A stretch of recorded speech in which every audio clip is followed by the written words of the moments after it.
All right. Raw is cooking. Raw is cooking. This was one of the best Raws since WrestleMania. So let's talk about it.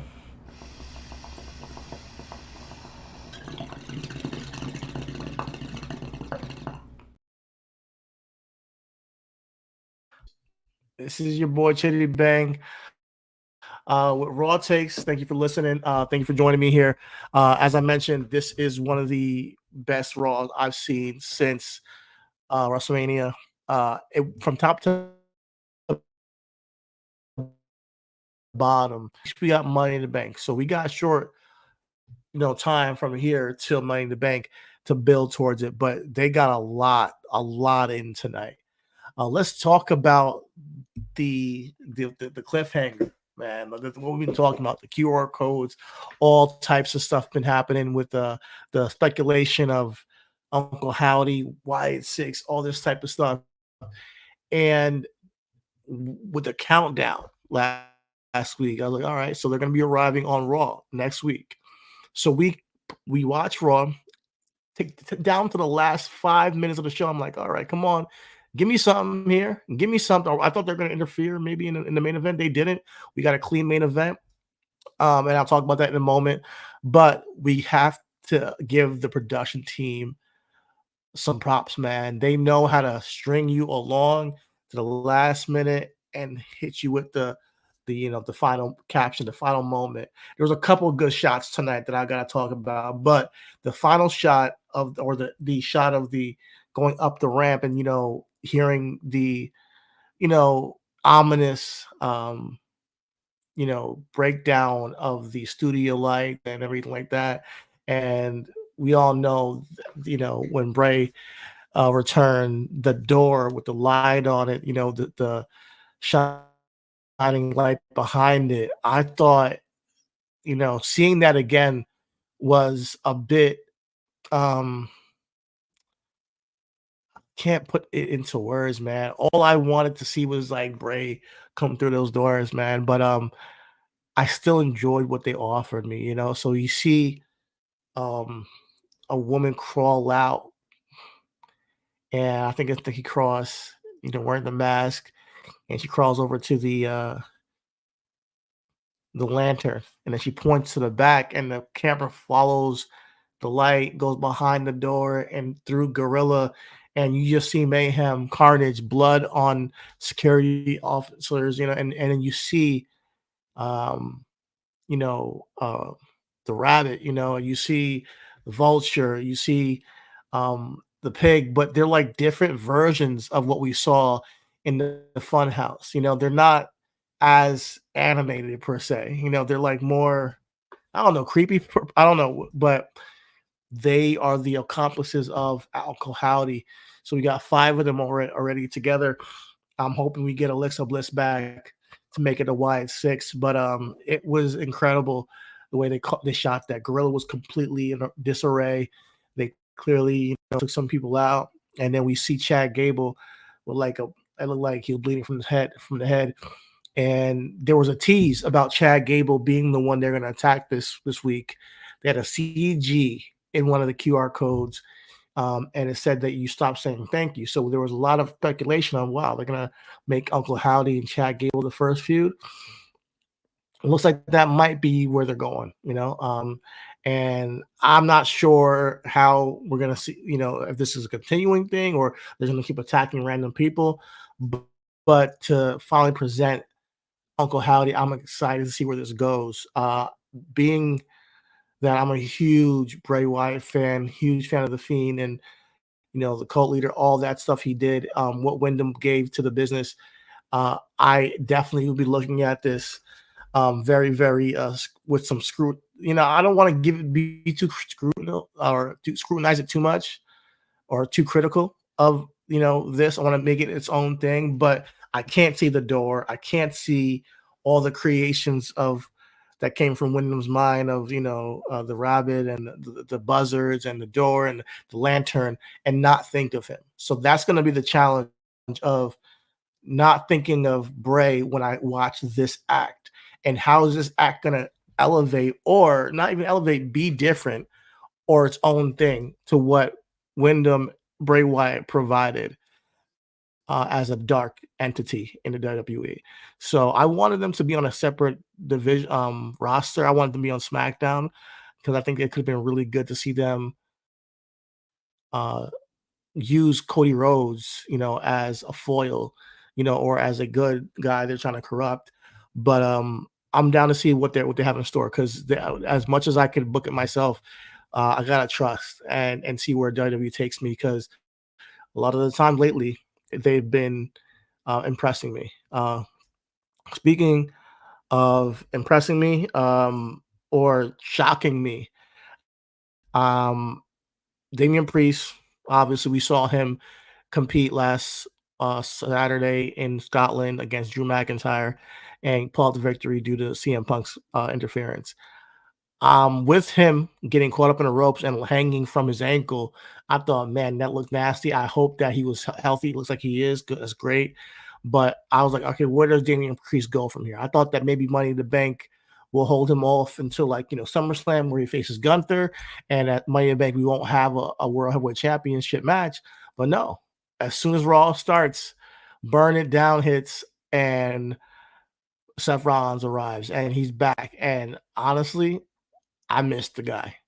I miss Seth. I'm glad he's back. He came out to the music, dancing and doing his whole thing. He's very much needed on that brand as a babyface force. I know we got Jey Uso, but as a main event babyface, I think this is sorely needed. We got Damian Priest, which is kind of he's a heel, man. Drew McIntyre is kind of a tweener. Then we got Walter, obviously, King of the Ring.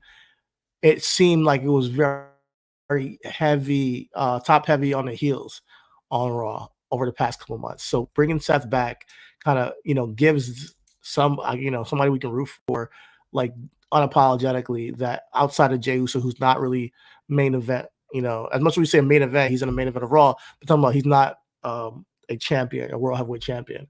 But I think Seth being back is a big deal. I think we all know it's a big deal.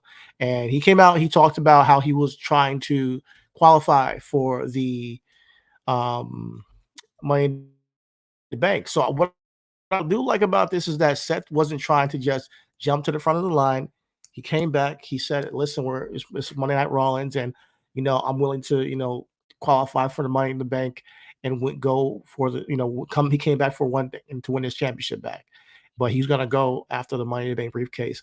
Damian came out, and Seth, being the guy he is, talked himself into getting Drew to like challenge him and defending his championship at Money in the Bank. He called him out like, listen, you know, we have a lot of things that are alike. I was one of the part of a group when I started, and you were part of a group, and I won the Money in the Bank, you won Money in the Bank, and we cashed in at the grandest stage of them all.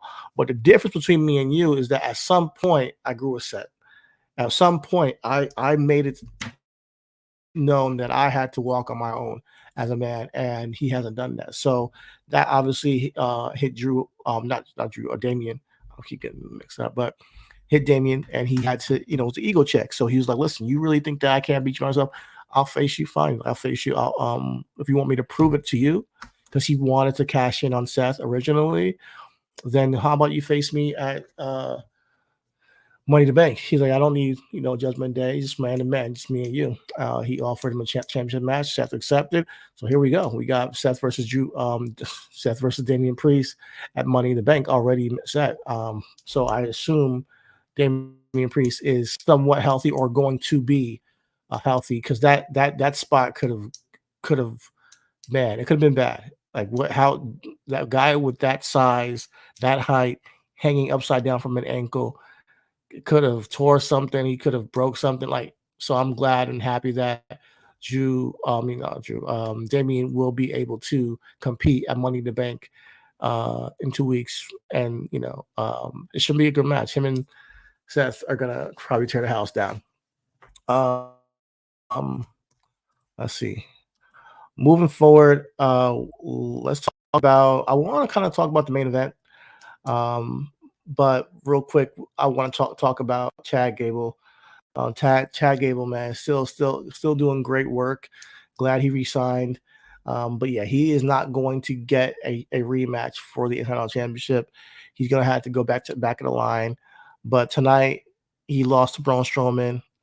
He ended up, smacking Akira Tozawa, and that was the final straw for Otis. I'm not sure why that was the final straw, but it seems like they're going to be leaving Alpha Academy. He pushed him down, and he helped him back. He helped Otis. I mean, Otis helped Akira and Maxine back to the, backstage. Later on, we had a backstage segment where he's like, "All right, guys, we're gonna leave together." He's like, "We're a family," and they're like, "No, we're done. That's it." So they walked out together. They left Chad. Chad's like, "I don't need you guys. What I'm gonna do is I'm gonna qualify for the Money in the Bank. I'm gonna win it. And I'm gonna do what Otis couldn't do, and that is cash in successfully." So that seems like we understand where Chad's thinking, where he's gonna be going. He's in a match next week with Braun Strowman and um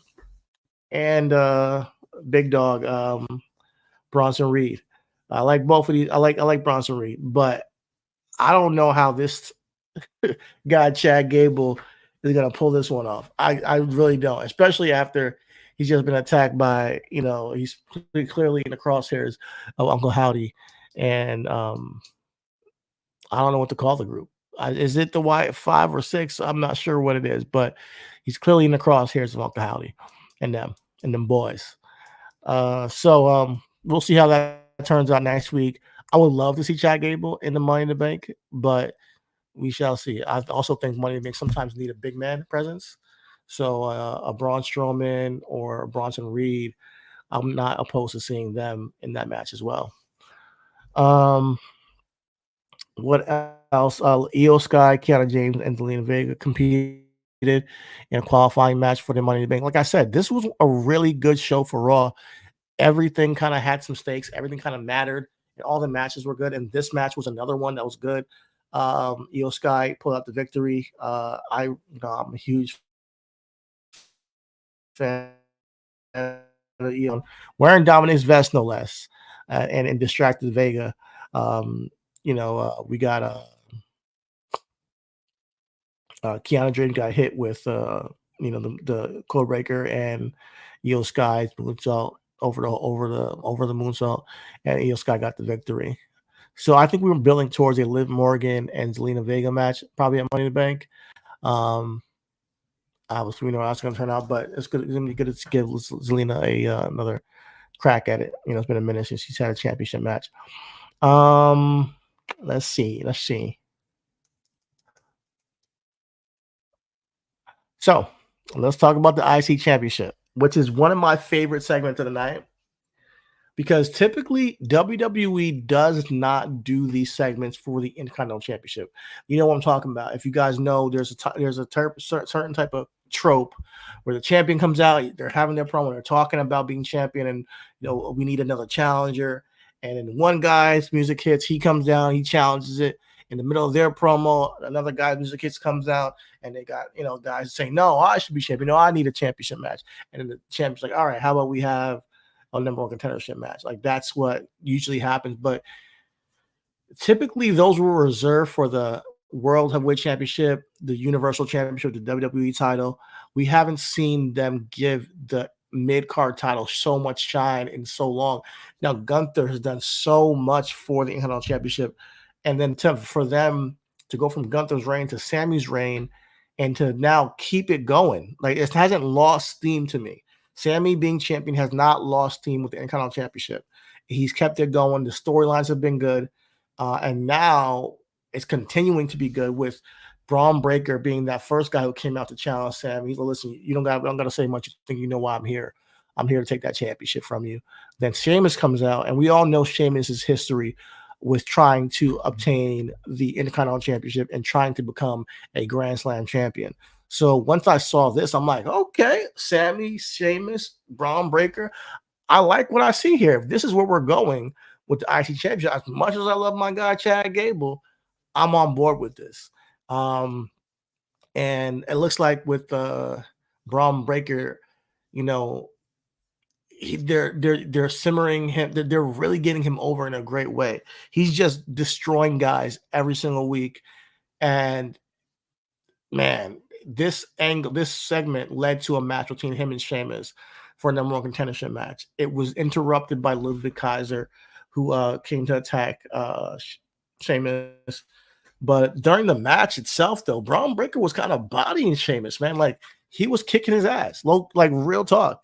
So, man, Braun Breaker's he's looking strong, man. I thought he was strong enough to go after the world heavyweight championship immediately, but I like the build up of him. They're making him feel like a threat every single week. When you see Braun Breaker on screen, you gotta stop your TV. You gotta stop and watch. And I get it. The finals were on tonight. Shout out to the Boston Celtics, NBA world champions.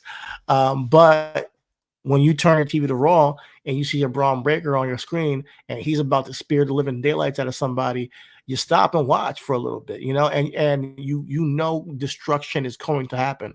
It's kind of like back in the day when you saw a Brock Lesnar or you saw a Goldberg, or even when for a short period of time when you saw Braun Strowman on screen, you knew he was going to crash out and have somebody go through a table or go through a set or something's going to happen crazy. Braun Breaker brings that element of chaos to Raw, and I love it. And tonight he had a great match with Sheamus. He pulled out the victory. Actually, Sheamus got the victory because Ludwig got by disqualification. Sheamus got the victory. So I don't think this is over. So we'll see how this pans out because Ludwig did attack Sheamus, but after that, Braun Breaker, just for the hell of it, speared the shit out of Ludwig Kaiser. And here's what I'm talking about: the production of the show. They had an overhead shot of Ludwig trying to run one side of the ring to take out Sheamus's knee in the steel stairs. While that spot he does to take people out. At the same time, Braun Breaker does the opposite way, pulls up around. They meet right in front of the announce table, and he spears the hell out of Ludwig Kaiser. One of the best spears I've seen in a long time, man. He sold that shit too. Shout out to Ludwig. But Braun Breaker's talking his shit. He got up in Sammy's face. He pushed him. Sammy's trying to get at him. I love all the chaos surrounding the Intercontinental Championship and the drama.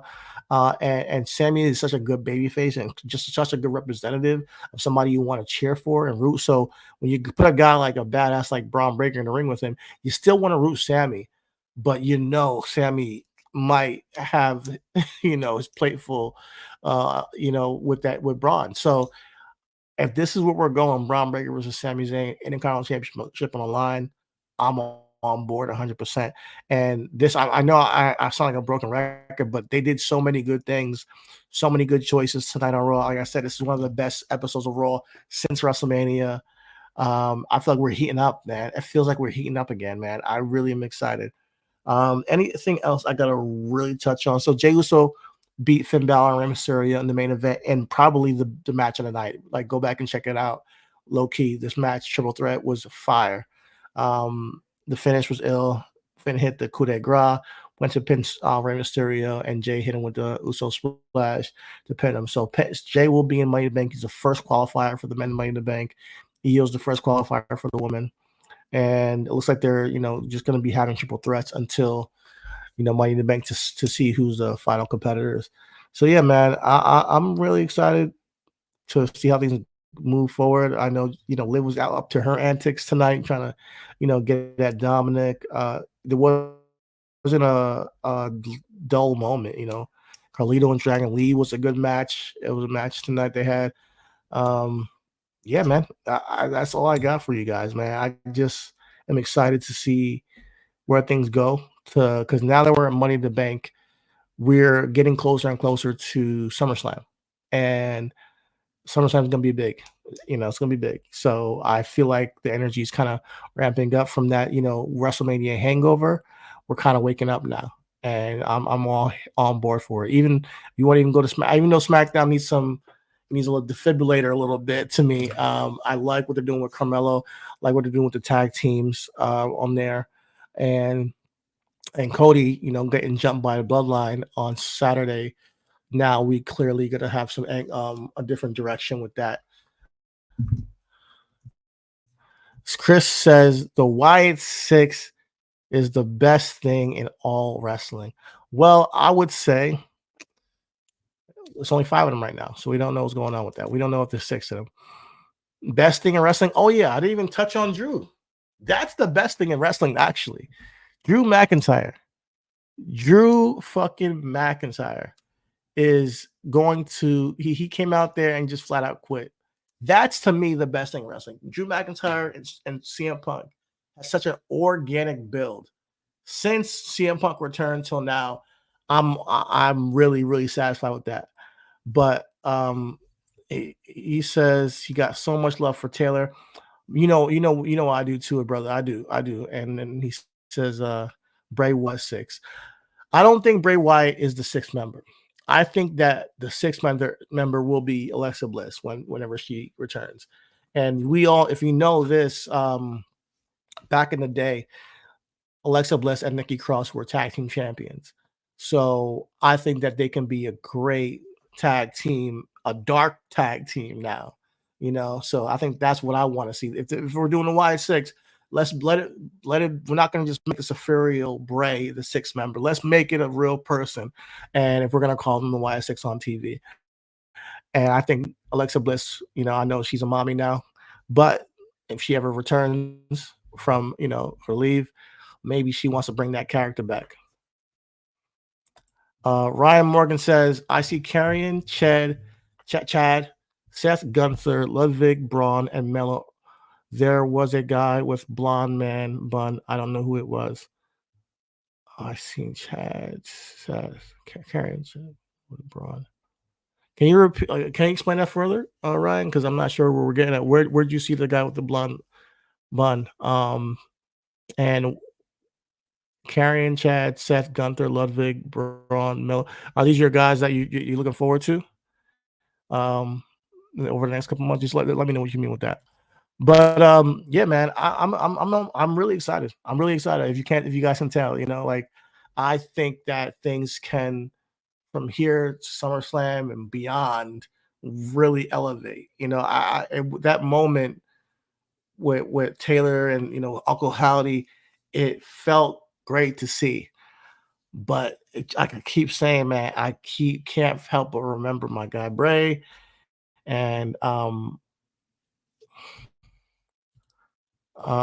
Chris says,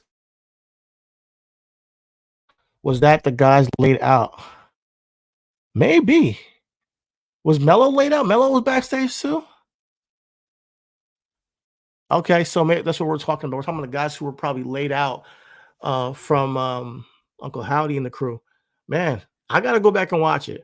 I'll tell you right now, I gotta go back and watch it because it was creepy. There was blood on the walls. There was blood on people's face, and man, and they teased that they're gonna attack Chad. They did. They teased them in the QR codes and everything. They had C dot G dot, and it says that you stop saying thank you. So all the creepiness and the teases and them tearing up Gorilla, man, it was a good way to debut the group. I can't front, but I just, man, I guess I got to get over it, and maybe I got to watch the Bray documentary to feel whole about this whole situation going forward.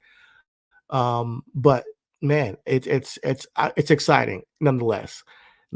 I hope that it says with the production, with how they choose to do things nowadays, the attention to detail.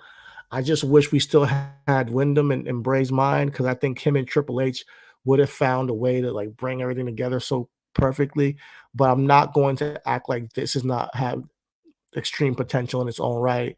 Uncle Howdy looked a lot more menacing than he ever has. The mask looked better. I'll tell you that much. And the mask looks better for the other guys too. So I'm really gonna give it a chance. I'm gonna really give it a chance.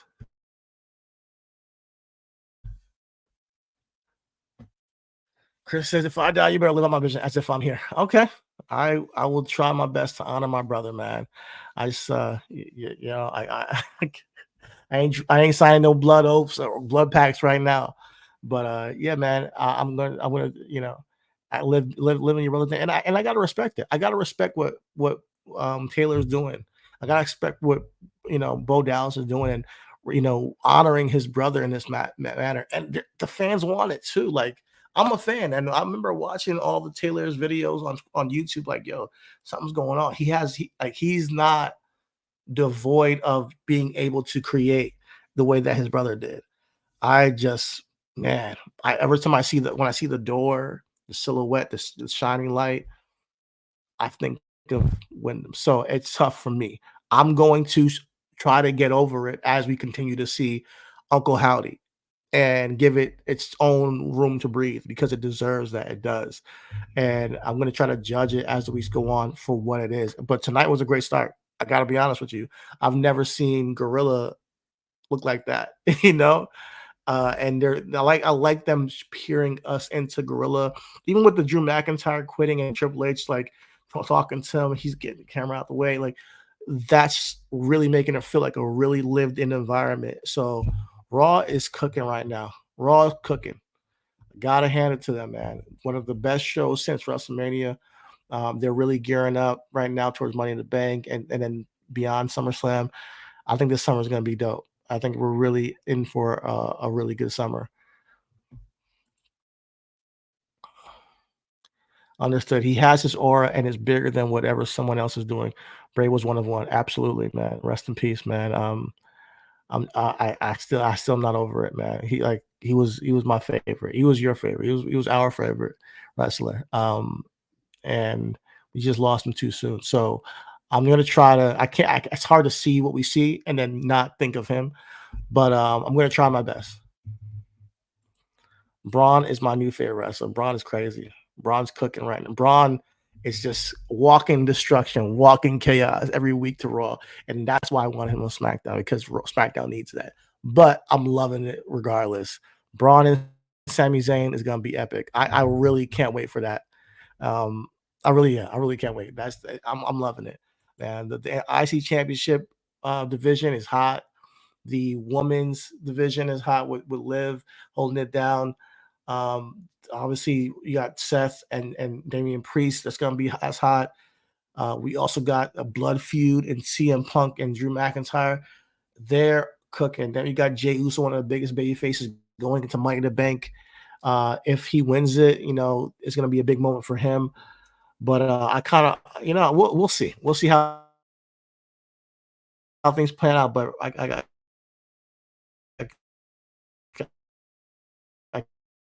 keep saying, I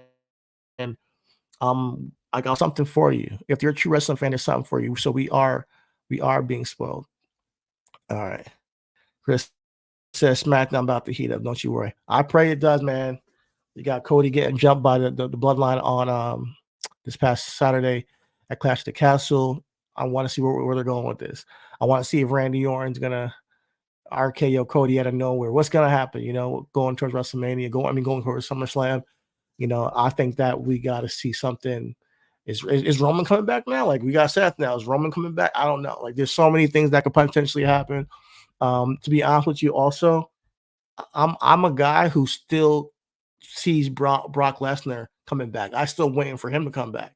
I want to see Brock come back. I do. I'm not sure if it's gonna happen anytime soon, but I was talking to my nephew today. I'm like, yo, Brock Lesnar versus Braun Breaker at WrestleMania 41. That's money to me. If they give me that match, I'm gonna be super excited for that. So we probably be like another 6 or 7 months before you ever see Brock. But I think that's something. Um, yeah, I'm actually not gonna get some rest right now. I gotta do some work. But yeah, if there's anything else I'm missing, Katana Chance and Kaden Carter had a match against Damage Control. Big fan of that tag team.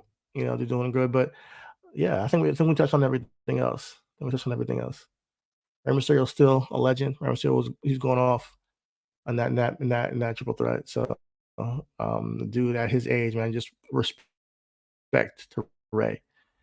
But all in all, the Wyatt 6 or Wyatt 5 is here. Drew McIntyre and CM Punk is heating up. We'll see CM Punk on SmackDown this week. I will be doing my SmackDown takes after SmackDown right here live as well. So y'all stay tuned. Just gearing up for the summertime. About to heat up, man. About to be a lit summer, man. We are spoiled as wrestling fans. If there's is always something for you. If there's anything, man, if you like wrestling, there is something for you somewhere. Maybe it's not WWE, maybe it's Impact Wrestling or TNA, maybe it's GCW if you like the blood and guts. If or you like blood and guts, we can go to AEW and get blood and guts actually the match. But all in all, I'm really happy to be a wrestling fan, and tonight was one of the best shows since WrestleMania of Raw. Keep doing it. Keep surprising us. But I appreciate all the Easter eggs, and I appreciate you guys being here watching me. Thank you. Definitely like, subscribe, follow, do whatever you can to support the brand. Appreciate all the love. We'll see you guys. I'll see you guys on Friday. Chris, we'll see you guys on Wednesday, and then we'll be back here on Sunday for the full podcast. All right, you guys take care. Have a